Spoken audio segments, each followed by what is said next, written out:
Hey everybody, Coach Mark here. Before we dive into today's topic, make sure to find me over on Instagram as Coach Mark Estrabio. Also, I offer one-to-one coaching. It's what I do full-time, and the odds are very good I would love to work with you. But with that being said, let's get into it. Welcome to Chapter 8 of the Conjugate Codex. Today we're going to be talking all about applying Conjugate for a power building application. We have both a 2x upper-lower split today, as well as a 3x split, which is going to go lower, upper, and full body. So when we're talking about power building, I think it's important that we actually sort of discuss what it is. It's a bit of a nebulous term. It seems that people really want to debate it. Do you have to compete in powerlifting and bodybuilding to be a power builder? What makes power building power building? So for the purposes of this video, how we're going to talk about power building is thinking of it as a training discipline where both powerlifting performance on the big three, that is the squat, bench, and deadlift, as well as maximal muscle size and appearance are prioritized. You'll often find that competitive powerlifters train in this fashion during their off seasons, and it's also a very common way for the average Gen Pop type person to train as well. Now, it is not strictly for powerlifting because there is a greater emphasis on building overall muscle mass. You're going to find more volume being done via isolation and secondary movements, nor is it truly bodybuilding in the sense that the absolute weight on the bar for the squat, bench, and deadlift are a priority versus simply being a happy accident versus chasing more muscle mass. The power builder will want to focus on 1 to 5 rep maximum strength on compound movements. It's not just a side effect to get stronger, but a desired outcome. Also, brief sidebar here. Personally, I think Conjugate and power building synergize beautifully. And the reason why is Conjugate in and of itself allows for a wide variety of movements. And then you couple that with power building, which opens up the opportunity to use a wide variety of movements. This allows for excellent long-term engagement and enjoyment of training. And as we know, as Stan Efferding once said, compliance is the science. For our first lifter, we're going to do the 2x upper-lower split. This is just your standard vanilla split. And our hypothetical lifter in this case is going to be a power lifter who is entering their off-season. They want to build overall muscle mass, but they don't want any skill decay on their big lifts. Additionally, our lifter for this split is going to be training in a garage gym with a power bar, a Swiss bar, and assorted dumbbells. We also want to talk a bit about their various lifts on the big three and where they are performance-wise. As percentages of their total, their squat makes up 35%, the bench makes up 22%, and their deadlift makes up 43% of their total. They've also said that their sticking points are the hole on the squats, off the chest on the bench, and then roughly below the knee on deads. Worth mentioning as well, they pull sumo. With that all said, here are some inferences I'm making about this lifter. They're likely posterior chain dominant and have excellent leverages, especially when you look at their deadlift versus their bench ratio. Failing in the hole on the squat can be trained with both positional drills as well as leg and hip strengthening in general. The bench is going to benefit from upper back, pec, and tricep work. Our lifter likely has longer arms, so they're going to benefit from wide grip position drills such as Larson and Spoto press variations. Their deadlift difficulties are likely due to weaker glutes and poor timing of the lockout phase on the deadlift. Also, recognizing that weaker glutes often come bundled with weaker adductors, this is a likely piece of low-hanging fruit for us to help them improve because by strengthening the adductors and the glutes concurrently, we can improve both their deadlift lockout phase as well as their stability in the hole on the squat. So here is that hypothetical split for our lifter. Let's go ahead and dive into every individual day. First up is our lower max effort day. We're going to start off with a good morning where they're going to work to a heavy triple and then drop down to 20% for 3 sets of 5 to 8. Across a wave, we might do something like an 8, 5, or 3 rep max with appropriate back offsets. The idea with this setup here is we're going to really help target the hamstrings, low back, and glutes. Because we're working under the assumption that there are weaker glutes, this is going to be highly beneficial. After that, we'll move into some front squats, just 4 sets of 4 to 6. And the reason we're opting for a front squat here is this is going to have a lot of upper back demand. Additionally, due to the angles involved in the front squat, the adductors have to work a little bit harder to help maintain stability in the squat, which again, for our lifter is a likely identified bottleneck. Then it's front foot elevated reverse lunges, again, helping target the adductors. Some pull-ups to help build their upper back, and also it's just going to feel nice after all of that lower body work. Back extensions using the 8x8 protocol. This is one of my favorite ways to help program the back extension. Just building a stronger back is never a bad idea. And then last but not least, some Nordic hamstring curls, 3 sets of 5 to 8.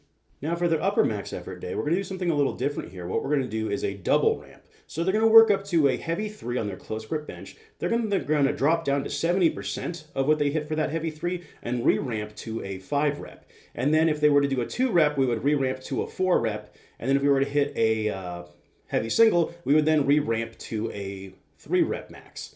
After that, they'll do some wide grip bench. This is going to help train both the pecs and triceps concurrently just because we're hitting both bench variations in this session. That way we can help maximize their strength right off the chest in their bench press without sacrificing lockout, plus the close grip is going to help beef up the triceps a bit more. Then some dumbbell rows using that 2RD12 approach, thicken the upper back, build a little strength there, but also give their low back a bit of a break since they had just done lower max the day prior. Some seated dumbbell cleans, which are an amazing upper back and shoulder health builder. Then skull crushers, and then last but not least, some tricep press downs and face pulls, just 100 reps of each. It could be something like 5 sets at 20, 10 by 10, alternating EMOM, whatever they want to do. Ultimately, at this point in the workout, all we're doing is getting a good pump, helping fill out those muscle bellies a little bit, and ending the day on a high note. Now moving to lower developmental, things get a little more complicated, but not overly so. For the squat, we're going to use a triphasic approach. So for 3 weeks, we're going to emphasize eccentrics. Then for 3 weeks, we're going to do pause squats. And then for the final 3 weeks, we're going to do more traditional speed work. And the idea here is recognizing that our lifter does tend to lose their squat in the hole. I'm of the opinion that we should not only train the weak spot itself, but also the positions that lead into the weak spot. This will help clean up their squat pattern as well as develop positional strength, which is so very important for any lifter, but especially for a lighter lifter because they don't have the mass necessarily to be able to just throw the weight around. Then after that, we're going to do some paused sumo deads using a very basic rotation such as 5 triples, 6 doubles, and then 8 singles. And we want them pausing just below the knee. That way they're spending time in the positions that they're weak at to help reinforce and strengthen them.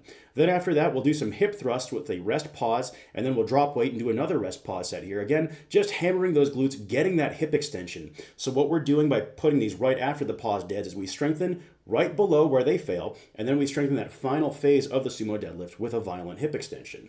Then we're going to do some lat pull downs. Again, just a good upper back build to stretch out the low back a little bit after all those compound movements. Back extensions, 8x8 again, good old reliable. Now the lifter had also told me they were able to set up a reverse hyper in their home gym, in which case they could swap this out for a reverse hyper, and that would be another great option just for strengthening the glutes, low back a little bit. And then last but not least, some Copenhagen side planks. This is going to help improve torso strength, as well as, again, strengthen our adductors, which are a likely bottleneck in the lower body. Now for our final day of the week, upper developmental, we're actually going to use a triphasic mechanical progression. So it'll be 3 weeks of exaggerated eccentrics, 3 weeks of longer pauses, and then 3 weeks of standard work on the bench. But what we're going to do is we're also going to pair those with variations that I feel complement that phase of the triphasic training. So for example, during the long phase eccentrics, we're going to have them doing a Larson press where they're benching with their feet up in the air. This is really going to help them learn how to master full control of the weight during the descent. Then for the isometric pause phase, we're actually going to have them pausing just off the chest with a spoto press. And the reason for this is it helps double up on tension and tightness in the bottom of the lift before moving to the final 3 weeks of standard speed work on the bench press. After that, we'll do a 30-degree incline bench. This is just going to help build upper pec, triceps, front delts a little bit, overall muscularity, because again, they are in the off season, a little higher reps too will be really fun. Then some pendlay rows for upper back and mid back strengthening, dips to help fill out the triceps and pecs some more, rolling tricep extensions, which are an amazing exercise, especially if skull crushers do tend to beat up your elbows, especially if you do these for high reps. They're a great second movement. And then we'll finish off the same way we did with the upper max with 100 total reps each of tricep press downs and face pulls, be they banded or on a cable. Next up is our lower, upper, and full body split, so 3 times a week training. And for this lifter, we're just going to assume them to be more of a generalist in that they want strength on the big 3, but they're not a competitor. They might compete down the road, but it's not something they're really too concerned with, and they want to put extra focus on their arms as well as their shoulders. They also tend to love higher intensity, and they've said that chasing top sets is very exciting to them. They're also a big fan of Dorian Yates. Now for this lifter, we're just going to assume they're working out at a standard commercial gym with barbells, various machines, and dumbbells. This is kind of your everyman power builder program, if you will. Alrighty, so here is what that 3 days a week split will look like for our hypothetical power builder. Let's go ahead and dive into every individual day now.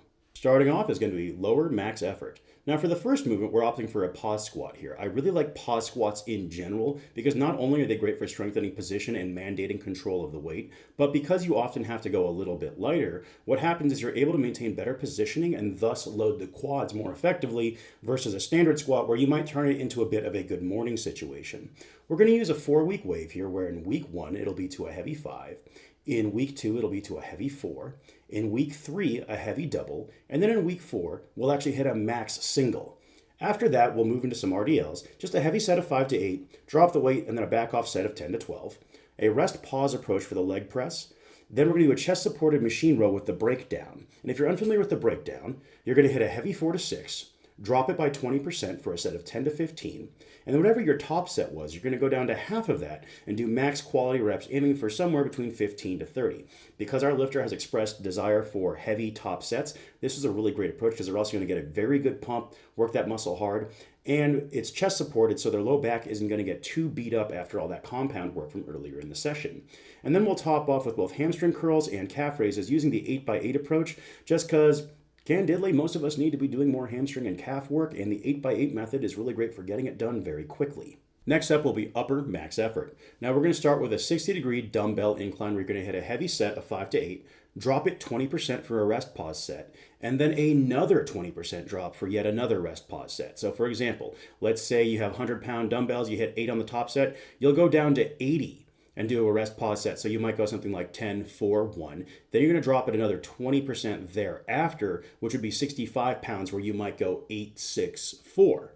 The idea here is we're getting a lot of volume in very quickly, getting a lot of effective reps. Then after that, we'll move into lat pull downs using that breakdown approach again, or you may even consider using weighted chin-ups if you're really good at them. Then after that, we're going to do a 10-minute density protocol for weighted dips. So think about a weight you could do for a quality set of 10 to 12, and you're just going to spam sets between 5 to 8 reps at a time for 10 minutes. And if you can get 35 to 40 reps maintaining quality form, go heavier next time. After that will be myo match on the lateral raises. So you'll do an introductory set, if you will, of 12 to 20 reps. Then you'll do 2 follow-up sets where you rest pause as necessary to match the amount of reps you did in that first set. And in general, you want to progress when that first set is either 20 reps or it takes you 3 or fewer clusters on the final set to match your initial set's output. Make sure to refer back to the developmental and repetitive effort videos for a bit more exposition on this as well. Then we're going to do some tricep press downs, 3 sets aiming for 50 or more reps, and then the 2 RD10 approach for some incline curls, work those biceps a bit, because they did say they want to work shoulders and arms. Lastly will be our full body developmental day. On the deadlift, we're going to take more of a power building approach here for our developmental wave. So we might do 3 sets of 10 in week 1, 4 sets of 8 in week 2, and then 5 sets of 6 in week 3. And because they have mentioned they want to compete, what we might do is encourage them to go strapless for the first couple sets, and then add straps as grip fatigues out. Now, let's say that they do pull with a mixed grip. We might switch around the upper max and lower max days just to give those biceps a bit more recovery before going into their deads if they don't pull hook grip. Then after that, we're going to do a barbell bench press where we'll do an 8x3, 8x2, and then 6x2 wave. And we might add in some fatigue singles based off how they're feeling. That way they can feel a heavy single on the bench press in their hands, especially because their upper max day, we're not doing any heavy singles. We can probably get away with this based off how they feel. Then we'll hit some myo match face pulls, a Smith machine JM press rest pause method, walking lunges, and then preacher curls. When you put this whole split together, you can see how it's going to be a very hard working program, even though it's only 3 days a week. Every single day has quite a bit of intensity and volume to it. So this is going to allow our trainee to get that bit of conditioning as well, get that work capacity so that if they do want to pivot and compete down the road, they're going to have a very wide base of overall strength and ability to support a very high peak when it comes time for that 1 rep max. In a nutshell, you want to think that for a power builder, a properly structured training week is going to maximize the number of hard sets performed in a week across the body while also enabling intra-session recovery. This is going to maximize long-term sustainability and enjoyment because they're going to buy in and keep having fun. We want to avoid burnout. That is definitely the number one enemy for most of us. So wrapping up, as I said before, I do think conjugate power building is one of the best all-around ways to train, as it encourages us to train both for high levels of strength as well as pushing work capacity in a way that keeps us more engaged than either pure bodybuilding or pure powerlifting oriented programs. In the next video, I'm going to talk about lifestyle training, and we're going to have the following splits and reference lifters. First off, we're going to do a 3 times a week full body program where there are going to be 2 max effort days and 1 developmental day. This is in essence the Strongman Everyman program that combines both power building and strongman inspired conditioning. This is one of those ones that I think for probably 80% of people, this is going to be one of the best all-around ways you can train because you get a little bit of everything. And again, it's very flexible with a busier lifestyle. Then after that, we're going to also show off a 1-1-2 training split. We're going to have lower max, upper max, full body, and the fourth day, rather than being a second full body, is going to be a bonus day emphasizing the glutes. Lovingly call this one the Conjugate training method.